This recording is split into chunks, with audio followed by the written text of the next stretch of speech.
He is the embodiment of the American dream. Regardless of whether you are a Democrat, Republican, or an independent, when you think about the long history of America, Barack Obama makes us proud. All Americans. All Americans.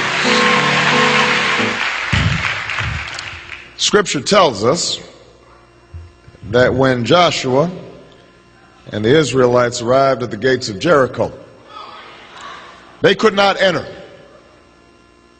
The walls of the city were too steep for any one person to climb. They were too strong to be taken down by brute force.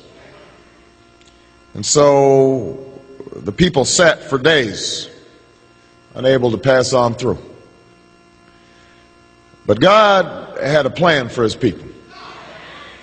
He told them to stand together and march together around the city. And on the seventh day, he told them that when they heard the sound of the ram's horn, they should speak with one voice. And at the chosen hour, when the horn sounded, and a chorus of voices cried out together, the mighty walls of Jericho came tumbling down. That's what Scripture tells us. And there are many lessons to take from this passage. Just as there are many lessons to take from this day, just there are many memories that fill the space of this church. As I was thinking about which ones we needed to remember at this hour, my mind went back to the very beginning of the modern civil rights era.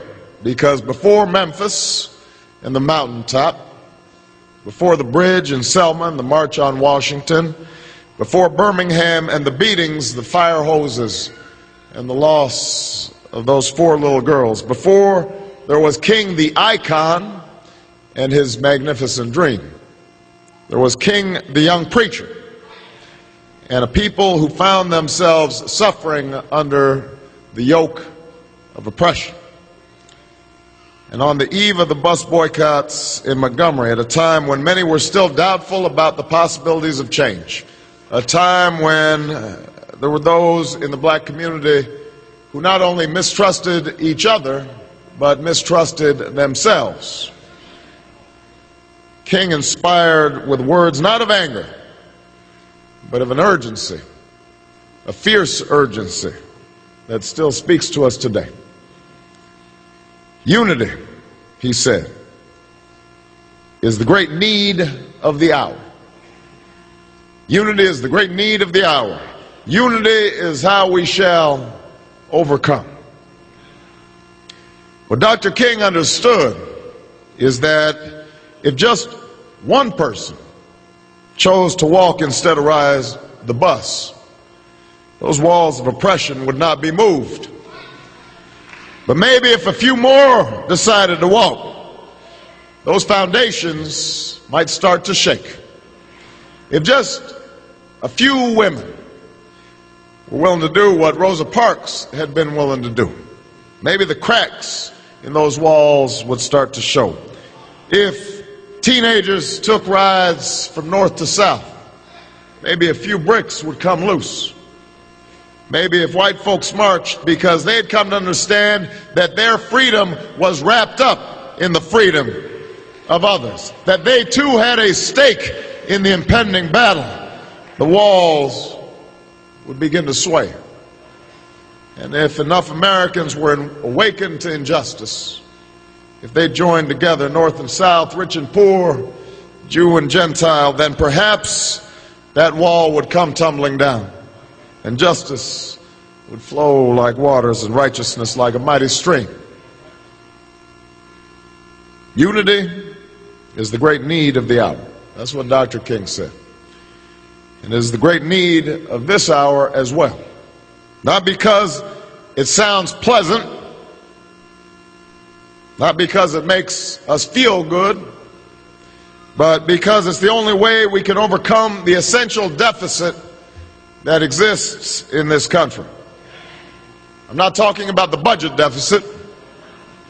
I'm not talking about the trade deficit. I'm talking about the moral deficit in this country.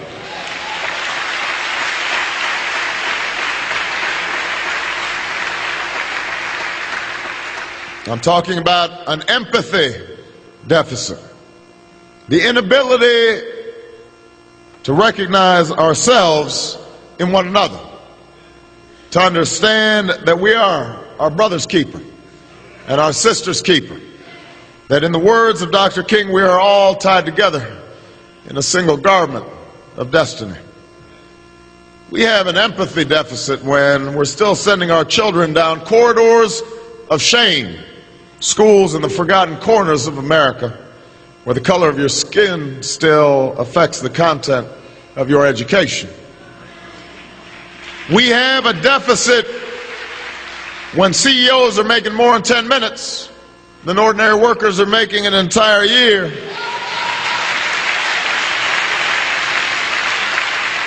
When families lose their homes so unscrupulous lenders can make a profit. When mothers can't afford a doctor when their children are stricken with illness. We have a deficit in this country when we have Scooter Libby, justice for some, and Gina, justice for others.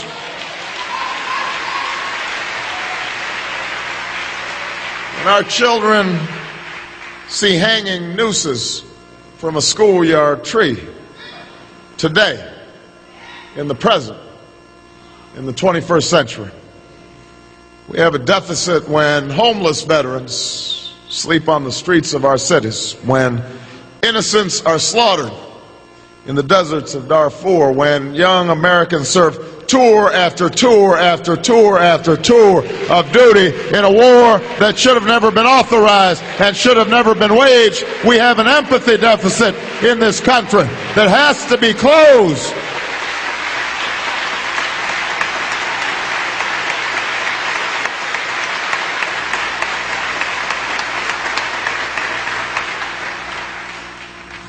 You have a deficit when it takes a breach in the levees to reveal the breach in our compassion, when it takes a terrible storm to reveal the hungry that God calls on us to feed, the sick that He calls on us to care for, the least of these that He commands that we treat as our own.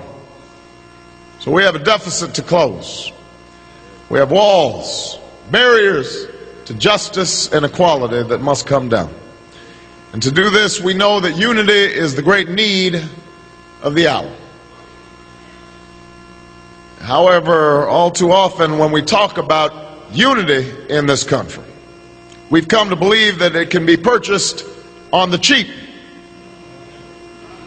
We've come to believe that racial reconciliation can come easily. That it's just a matter of a few ignorant people trapped in the prejudices of the past. And that if the demagogues and those who would exploit our racial divisions will simply go away, then all our problems will be solved.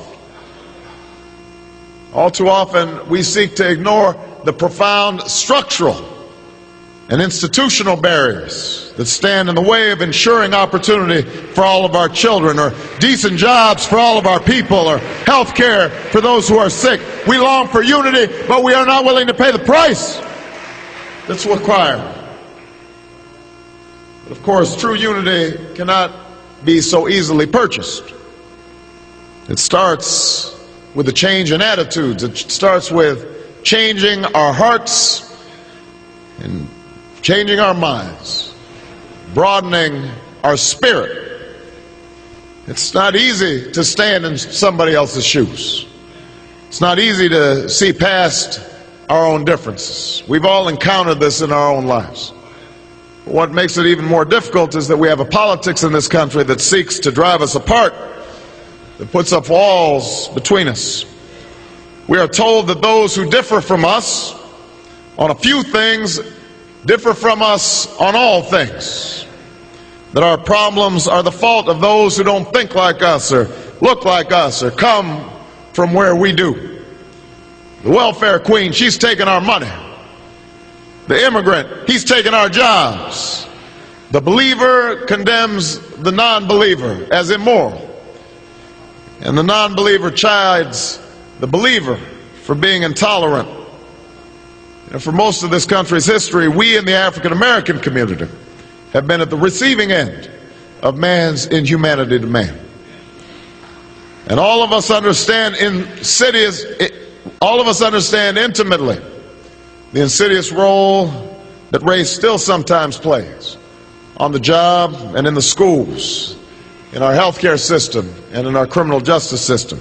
And yet, if we are honest with ourselves, we must admit that none of our hands are entirely clean.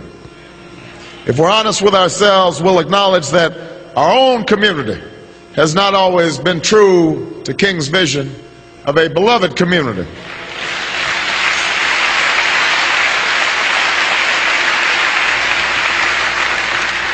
If we're honest with ourselves, we have to admit that there have been times when we've scorned our gay brothers and sisters instead of embracing them. The scourge of anti-Semitism has at times revealed itself in our community.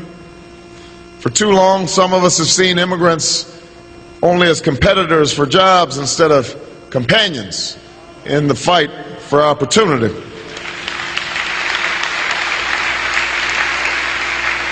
Every day, our politics fuels and exploits this kind of division across all races and regions, across gender and party.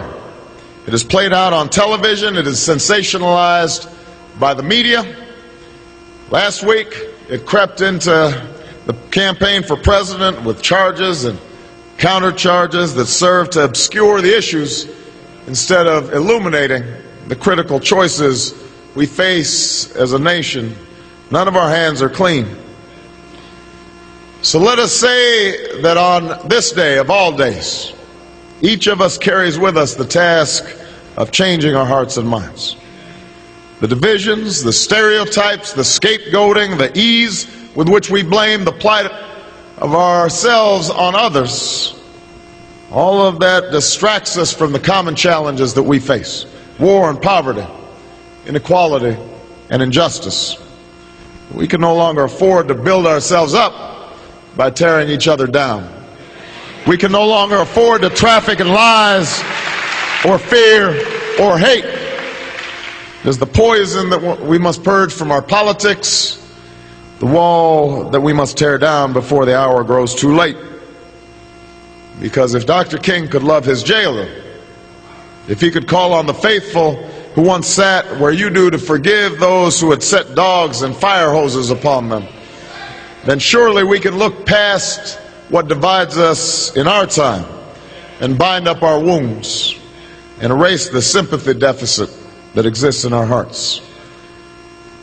But if changing our hearts and our minds is the first critical step, we cannot stop there. It's not enough to bemoan the plight of the poor in this country, remain unwilling to push our elected officials to provide the resources to fix our schools. It's not enough to decry the disparities of health care and yet allow the insurance companies and the drug companies to block real reform in our health care system. It's not enough for us to abhor the costs of a misguided war, and yet we continue to allow ourselves to be driven by a politics of fear that sees the threat of an attack as a way to scare up votes instead of a call to come together in a common effort. Scripture tells us that we are judged not just by word but by deed. And if we are truly to bring about the unity that is needed, that is so crucial in this time, we have to find it within ourselves to act on what we know, to understand that living up to this country's ideals and its possibilities is going to require great effort and great resources, sacrifice and stamina. We can't pass a law called No Child Left Behind and then leave the money behind. That is not a serious effort in bringing about the unity that is needed.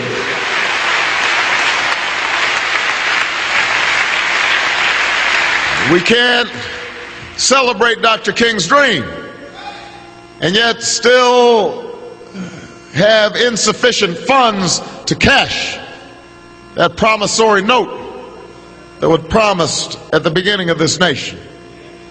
And that is what is at stake in this great debate we are having today. The changes that are needed are not just a matter of tinkering around the edges. They will not come if politicians simply tell us what we want to hear. All of us will be called upon to make some sacrifice. None of us will be exempt from responsibility. We have to fight to fix our schools, but we also have to challenge ourselves to be better parents and turn off the television set and put away the video game. And our men have to be home with our children. That too is part of the challenge that we must meet.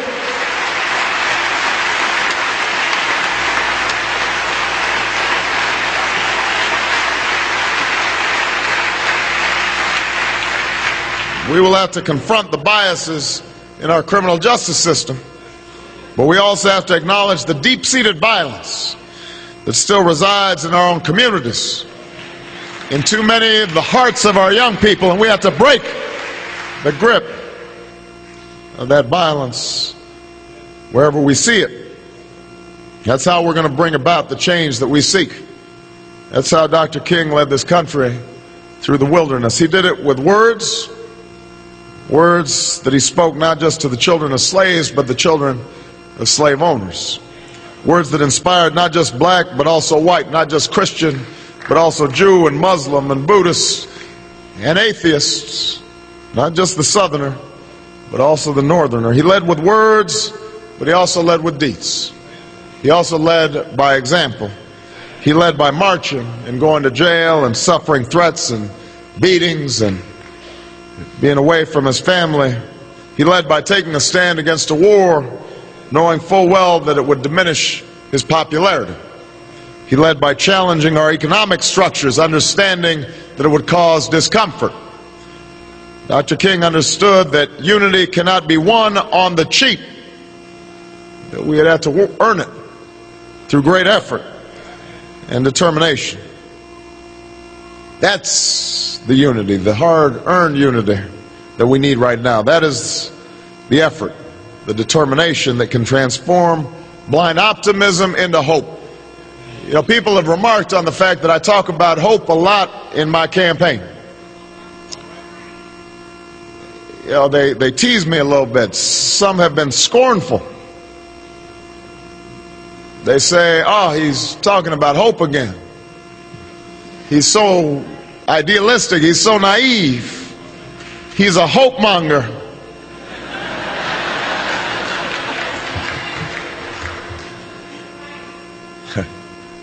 That's okay. It's true. I talk about hope, Pastor.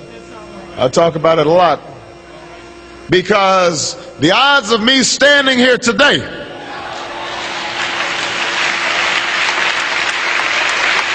are so small, so remote,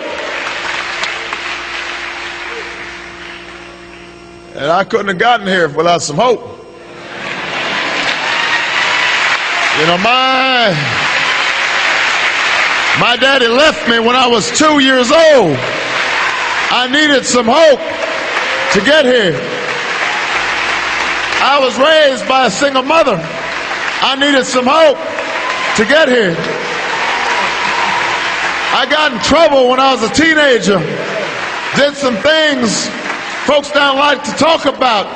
I needed some hope to get here.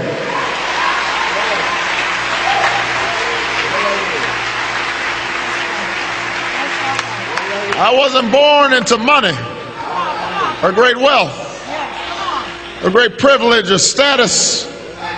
I was given love, an education, and some hope. That's what I got. That's my birthright.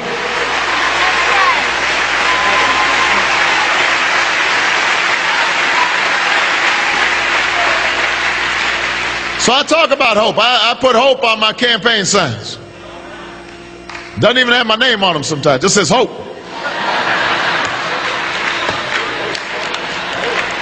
Folks don't know who they're voting for, but it makes them feel good.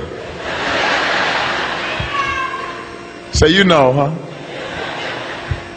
I spoke about hope at the Democratic Convention. I wrote a book called The Audacity of Hope.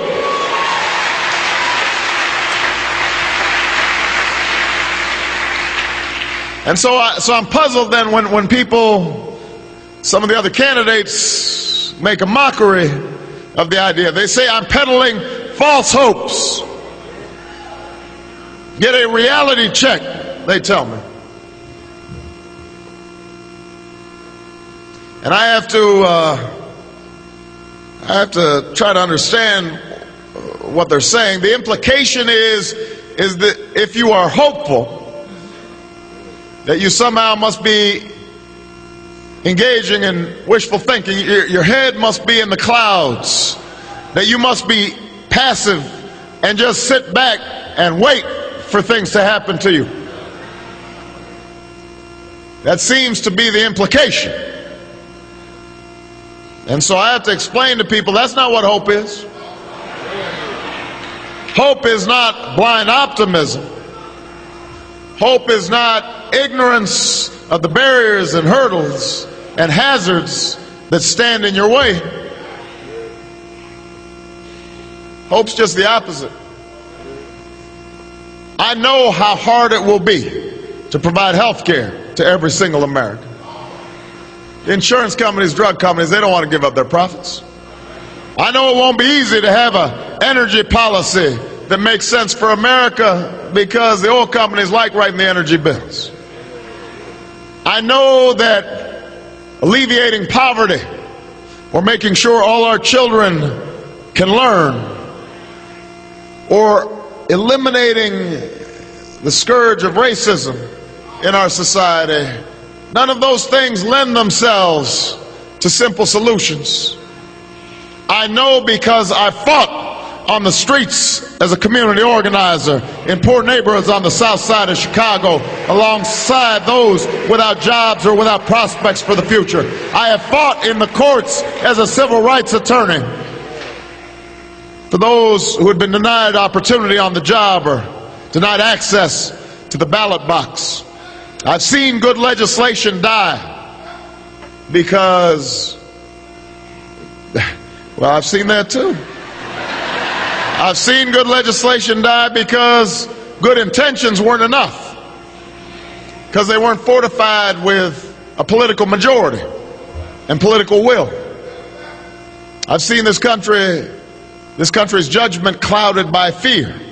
I know how easily a country can be misled when it is afraid. I know how hard it is. Everybody here understands how difficult it is to bring about true change, change that we can believe in.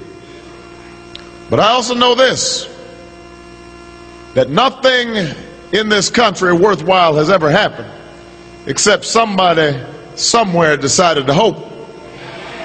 That's how this country was founded, because a group of patriots decided they were going to take on the British Empire. Nobody was putting their money on them. That's how slaves and abolitionists resisted that evil system. That's how a new president was able to chart a course to ensure that this nation would no longer remain half slave and half free. That's how the greatest generation defeated fascism and overcame a Great Depression. That's how women won the right to vote. That's how workers won the right to organize. That's how young people and old people and middle-aged folks were willing to walk instead of ride the bus. And folks came down on freedom rides, and they marched and they sat in, and they were beat, and fire hoses were set on them, and dogs were set on them, and some went to jail and some died for freedom's cause. That's what hope is. Imagining and then fighting for and struggling for and sometimes dying for what didn't seem possible before. There's nothing naive about that. There are no false hopes in that. I don't believe in false hopes. Imagine if John F. Kennedy had looked up at the moon and said, well, that's too far. False hopes, we can't go there. If Dr. King had stood on the Lincoln Memorial and said, y'all go home, we can't overcome. There's no such thing as false hopes. But what I know deep in my heart is that we cannot bring about change unless we are unified, unless we do it together. Change does not happen from the top down in America or anywhere else. It happens from the bottom up. It happens because ordinary people dream extraordinary things. It's because all of you decide that change must come. That I know.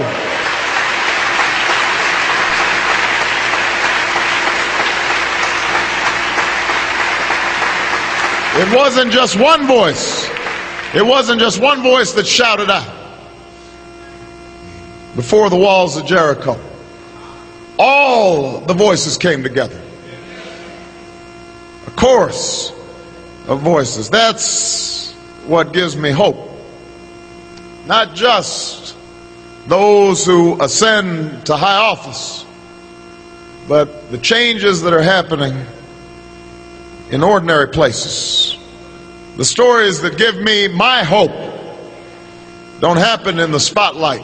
When I think about Dr. King, I suspect he was sustained not by having dinner with presidents, not by getting a Nobel Peace Prize, but coming back to church and seeing the mothers of the church and the deacons, those who maintained their dignity, were standing up straight in the face of injustice. That's where he drew his hope.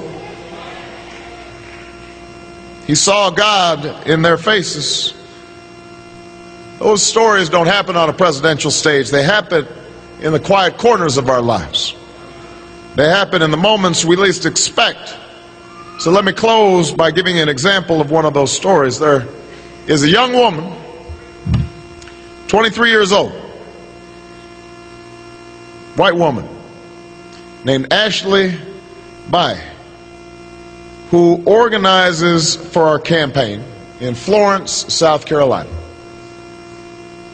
Now, Ashley has been working to organize mostly black folks. She's in Florence, South Carolina. She's been doing it since the beginning of the campaign. And the other day she had set up a roundtable discussion where everyone around was telling their story about who they were and why they were there. And so Ashley explained, she started things off by explaining why she was there. And she explained that when she was 9 years old, her mother got cancer. And because she had to miss a day of work, she was let go. And she lost her health care. And then she had to file for bankruptcy. They were on hard times. And that's when Ashley, 9 years old at the time, decided she had to do something to help her mom. And she knew that food was one of their most expensive costs. They didn't have a lot of money. Ashley lived in a poor household. And so Ashley convinced her mother that she really liked and really wanted to eat more than anything else mustard and relish sandwiches. She had heard that condiments like mustard and relish were cheap. And she concocted in her own mind at the age of 9 that she would convince her mother that that's the only thing she wanted to eat every day, because she figured that would be a way of saving money for the family and helping them alleviate their hardships. So she did this for a year until her mom got better. And in that roundtable, she told everyone that the reason she joined our campaign was so that she could help millions of other children in the country who want and need to help their parents too. She had heard me speak about my mother having cancer and having to worry about maybe not getting the health care she needed because of a pre-existing condition, and she had connected with that. She thought, maybe Barack would fight for my mother. And if he would fight for my mother, then maybe I will fight alongside him. That's what had brought her to Florence. So Ashley finishes her story and then goes around the room and asks everyone else why they're supporting the campaign. They all have different stories and different reasons. Some bring up specific issues. Some talk about, I'm upset about affirmative action. Some talk about, I want to see more jobs in the community. Some are frustrated about trade. Some just like me. So they all got a bunch of different reasons. And finally, at the end of this discussion, they come to this elderly black man. He's been sitting there quiet the whole time, hasn't been saying a word. And Ashley asks him, why is he there? And he doesn't bring up a specific issue. He does not say health care or the economy. He doesn't talk about the Iraq war. He doesn't say anything about education. He doesn't say that he's there because he likes Barack Obama or he's proud of the possibility of the first African American president. He simply says to everyone in the room, I am here because of Ashley. I am here because of this young girl and the fact that she's willing to fight for what she believes in. And that reminds me that I still have some fight left in me, and I'm going to stand up for what I believe in. Now, by itself, that single moment of recognition between that young white girl and that old black man, that's not enough to change a country. By itself, it's not enough to give health care to the sick, or jobs to the jobless, or education to our children, but it is where we begin. It's why I believe that the walls in that room began to shake at that moment. And if they can shake in that room, then they can shake here in Atlanta. And if they can shake in Atlanta, then they can shake in the state of Georgia. And if they can shake in Georgia, they can shake all across America. And if enough of our voices join together, if we see each other in each other's eyes, we can bring those walls tumbling down. The walls of Jericho can finally come tumbling down. That is our hope. But only if we pray together, if we work together, and if we march together. Ebenezer, we cannot walk alone. Brothers and sisters, we cannot walk alone. In the struggle for justice and for equality, we cannot walk alone. In the struggle for opportunity and justice, we cannot walk alone. In the struggle to heal this nation and repair the world, we cannot walk alone. So I ask you to walk with me and march with me and join your voices with mine, and together we will sing the song that tears down the walls that divide us and lift up an America that is truly indivisible, with liberty and justice for all. May God bless the memory of the great pastor of this church, and may God bless the United States of America. Thank you. Thank